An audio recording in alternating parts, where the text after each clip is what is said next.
A questão aborda o golpe civil-militar ocorrido no Brasil em 1964, quando o então presidente João Goulart, que tinha o plano de elaborar, entre outras coisas, uma reforma agrária no Brasil, foi deposto pelos militares com apoio de algumas entidades do seio civil.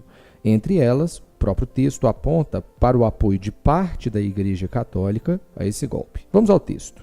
No período anterior ao golpe civil-militar de 64, os documentos episcopais, ou seja, emitidos pelos bispos, indicavam para esses mesmos bispos que o desenvolvimento econômico e claramente o desenvolvimento capitalista, orientando-se no sentido da justa distribuição da riqueza, resolveria o problema da miséria rural e, consequentemente, suprimiria a possibilidade do proselitismo e da expansão comunista entre os camponeses.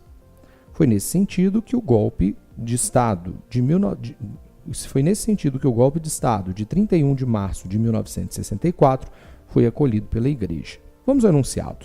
Em que pese as divergências no interior do clero e após a instalação da ditadura civil-militar, o posicionamento mencionado no texto fundamentou-se no entendimento da hierarquia católica de que ou a. A alternativa correta é a letra E, fazendo menção a que a Igreja considerava que a manipulação ideológica, ou seja, a expansão da ideologia comunista, era favorecida pela privação material, ou seja, quanto mais pobre o camponês, mais ele estava suscetível a um discurso comunista, ou, se não comunista, esquerdizante, como aconteceu em Cuba 5 anos antes, por exemplo, quando Fidel Castro fez uma revolução a partir do campo.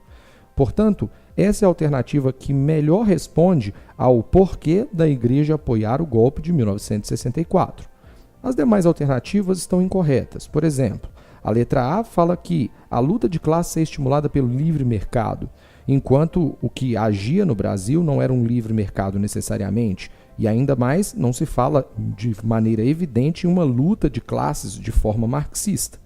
Na letra B, fala que o poder oligárquico é limitado pela ação do exército, enquanto a Igreja estava preocupada com a expansão do comunismo no seio, sobretudo dos camponeses, e não de uma suposta oligarquia.